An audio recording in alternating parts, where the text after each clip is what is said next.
অন্তর্বর্তী সরকারের সাবেক পররাষ্ট্র উপদেষ্টা তৌহিদ হোসেন বলেছেন, ডিপ স্টেট পৃথিবীর প্রতিটি ঘটনার সঙ্গে সক্রিয়ভাবে জড়িত থাকে এবং নেপথ্যে থেকে বিভিন্ন পরিস্থিতি ম্যানিপুলেট করে। জুলাই গণঅভ্যুত্থান বা রেজিম চেঞ্জ এর সময়েও এই ডিপ স্টেট সক্রিয় ছিল এবং স্রোতের বিপক্ষে না গিয়ে পরিস্থিতি নিয়ন্ত্রণে প্রভাব রেখেছিল। সম্প্রতি একটি বেসরকারি টেলিভিশনে দেয়া সাক্ষাৎকারে ডিপ স্টেট ও সরকারের অভ্যন্তরীণ বিষয় নিয়ে তিনি খোলামেলা আলোচনা করেন। এ সময় ডিপ স্টেটের ভূমিকা নিয়ে তিনি দাবি করেন, ডিপ স্টেট ছাড়া পৃথিবীতে কিছুই ঘটে না। তারা যে কোনো ঘটনার পেছনে যুক্ত থাকে এবং কৌশলে পরিস্থিতি ম্যানিপুলেট করে।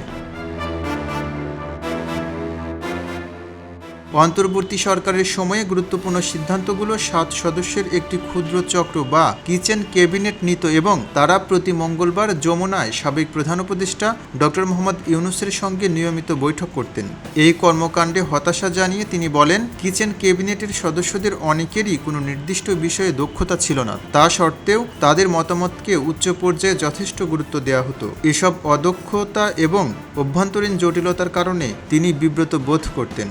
তৌহিদ হোসেন বলেন, তিনি 3 বার পদত্যাগ করার কথা ভেবেছিলেন।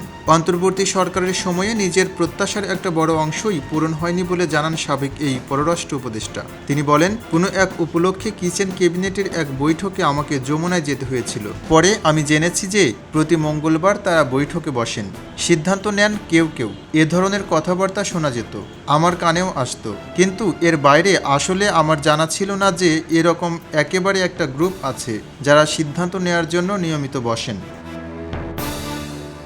জাতীয় নির্বাচনের মাত্র 3 দিন আগে অন্তর্বর্তী সরকার যুক্তরাষ্ট্রের সঙ্গে যে বাণিজ্য চুক্তি করেছে তাতে পররাষ্ট্র মন্ত্রণালয়ের সম্পৃক্ততার বিষয়টি তিনি অস্বীকার করেন। তিনি বলেন, পররাষ্ট্র উপদেষ্টা বা পররাষ্ট্র মন্ত্রণালয় এতে সামান্যতমও যুক্ত ছিল না।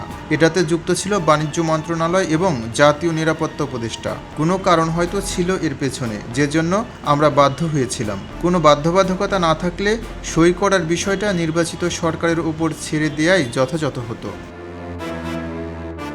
অন্তর্বর্তী সরকারের পররাষ্ট্র উপদেষ্টার দায়িত্ব নিয়ে শেখ হাসিনাকে ফেরত চেয়ে দিল্লিকে চিঠি লিখলেও তা যে কাজে আসবে না সেটাও জানতেন বলে উল্লেখ করেন তৌহিদ হোসেন। কার্যক্রম নিষিদ্ধ আওয়ামী লীগের রাজনীতি নিয়ে তিনি বলেন, আমি মনে করি আওয়ামী লীগ রাজনীতি থেকে একেবারে আউট হয়ে গেছে বা যাচ্ছে, এরকম থাকবে না। আমাদের মানুষজনের স্মৃতিশক্তি খুবই দীর্ঘ না।